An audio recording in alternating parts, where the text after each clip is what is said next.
Bayangin, ada salah satu negara kecil di Asia Tenggara yang berhasil bikin negara superpower seperti Amerika kewalahan sama bertahun-tahun. Padahal kalau dilihat dari jumlah tentara, teknologi, pesawat tempur, dan persenjataan sampai tanknya, Vietnam kalah jauh.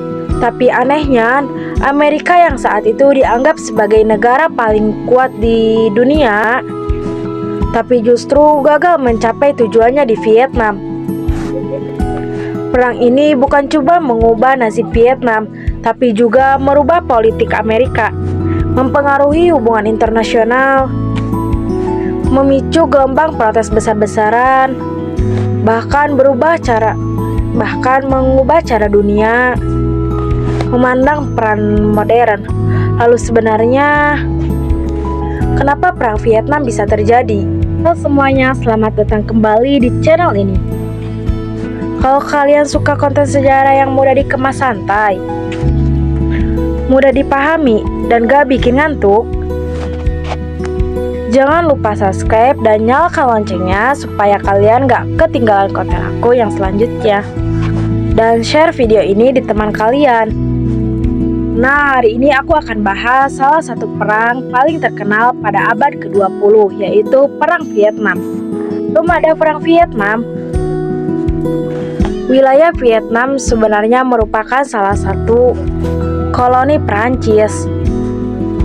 Selama puluhan tahun, rakyat Vietnam hidup di bawah kekuasaan koloni Prancis. Banyak sumber daya diambil dari Prancis dan rakyat biasa tidak memiliki kebebasan. Lalu muncullah seorang tokoh yang bernama Ho Chi Minh. Ia pemimpin gerakan kemerdekaan Vietnam dan ingin mengusir Prancis dari negaranya. Setelah perjuangan panjang, akhirnya pada tahun 1954, Prancis kalah dalam Perang Vietnam.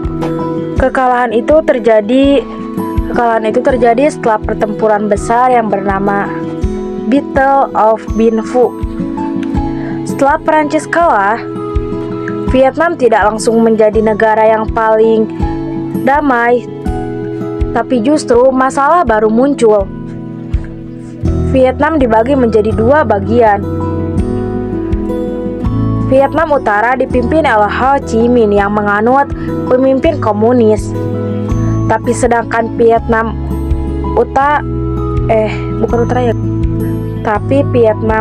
Selatan didukung oleh Amerika Serikat yang menganut dengan demokrasi barat. Nah, dari sinilah konflik memanas. Sekarang muncul pertanyaan, kenapa Amerika yang letaknya jauh banget dari Vietnam malah ikut campur urusan Vietnam? Jawabannya adalah karena dulu saat dunia disebut sebagai Cold War atau Perang Dingin. Perang ini bukan perang tembak-tembakan antara Amerika dan Uni Soviet, tapi lebih ke persaingan ideologi. Satu pihak mendukung komunitarisme, satu pihak mendukung komunisme. Amerika takut kalau Vietnam Utara menang, Amerika takut kalau pemenang akan menjadi negara. Amerika takut kalau Vietnam Utara menang,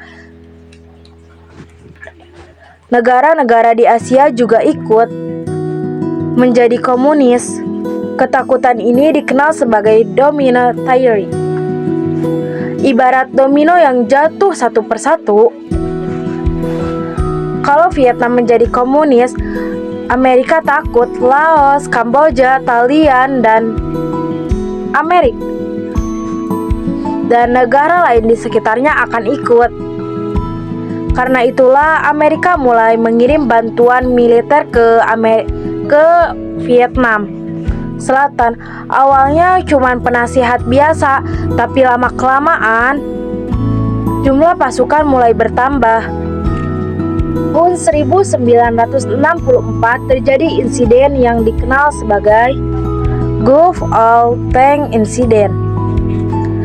Amerika mengiklaim kapal udaranya diserang oleh Vietnam Utara. Terus peristiwa ini dijadikan salah satu alasan untuk keterlibatan militer Amerika secara besar-besaran. Tidak lama kemudian ratusan tentara Amerika dikirim ke Vietnam. Pesawat tempur berdatangan, helikopter memendungi langit, dan bom dijatuhkan secara besar-besaran. Amerika yakin perang ini dimenangkan dengan cepat, tapi kenyataannya jauh berbeda.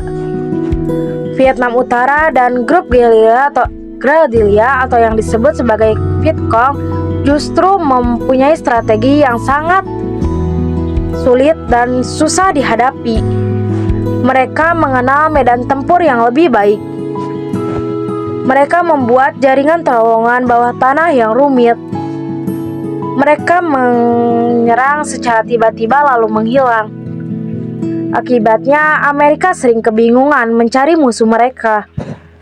Bayangin aja, musuh bisa muncul di mana saja dan kapan saja, menyerang beberapa menit dan menghilang tanpa jejak.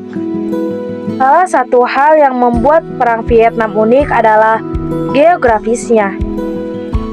Vietnam memiliki hutan tropis yang sangat lebat. Bagi tentara Amerika, ini adalah mimpi buruk. Mereka kesulitan untuk melihat posisi musuh. Bahkan teknologi yang dimiliki Amerika tak selalu canggih atau tak selalu berfungsi, guys. Untuk mengatasi masalah itu, Amerika suka kebingungan dan lalu mengumpulkan ide-ide mereka untuk tidak tropis lagi. Lalu mereka mempunyai ide, yaitu membuat sebuah bahan kimia yang bisa meruntuhkan dedaunan, dan ini itu buat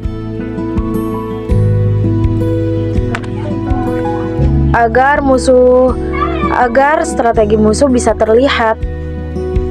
Namun menggunakan bahan ini membuat orang kerugian, menimbulkan dampak kesehatan yang serius bagi banyak orang selama bertahun-tahun. Korban semakin panjang, perang semakin panjang, korban semakin banyak. Dan kemenangan yang diharapkan Amerika tak kunjung mendatang. Tahun 1968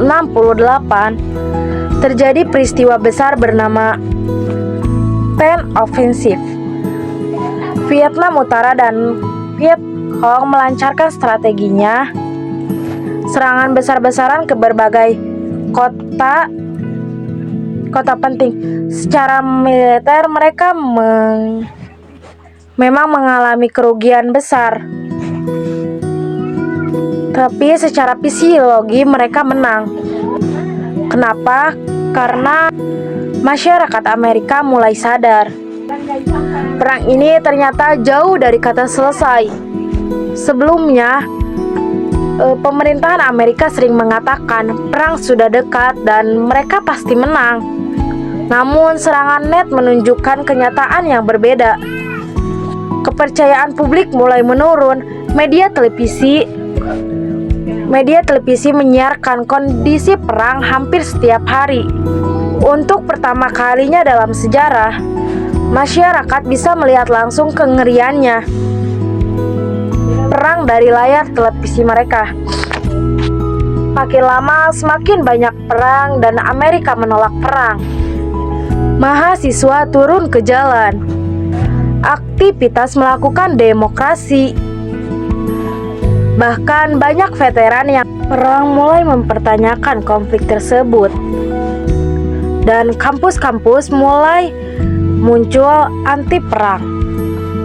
Musik, film, dan budaya populer juga menunjukkan anti perang dan mengkritik adanya Amerika. Tekanan terhadap pemerintahan semakin besar. Akhirnya Amerika mulai mencari jalan keluar. Pada tahun 1973, Amerika mulai menarik militer dari Amerika.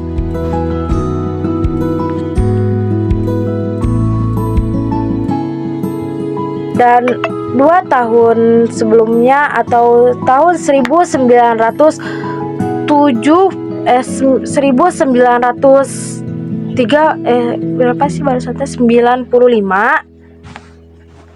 Vietnam Utara berhasil merebut ibu kota Vietnam Selatan, yaitu Saigon. Peristiwa ini menandakan bahwa berakhirnya perang di Vietnam. Lalu Vietnam bersatu menjadi Vietnam yang berdiri di paham komunis atau di bawah pemimpin Ho Chi Minh. Bagi Vietnam Utara ini dianggap sebagai kemenangan paling besar. Sedangkan bagi Amerika, perang ini menjadi salah satu pengalaman paling berat dalam sejarah. Perang Vietnam meninggalkan dampak yang sangat besar. Jutaan orang kehilangan nyawa. Banyak kota dan desa hancur. Sosial dan ekonomi terasa sampai berpuluh-puluh tahun. Bagi Amerika, perang ini membuat mereka berhati-hati dalam pemerintahan, ingin melibatkan ke luar negeri. Bagi dunia, perang Vietnam menjadi bukti bahwa teknologi dan kekuatan militer yang besar tidak menjamin kemenangan.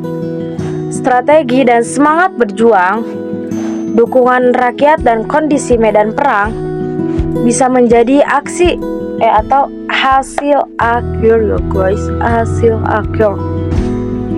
Dan sampai hari ini perang Vietnam masih menjadi konflik yang dipelajari, salah satu konflik sejarah paling modern, karena perang ini bukan pecah antara dua pihak, melainkan tapi juga pertarungan ideologi, politik,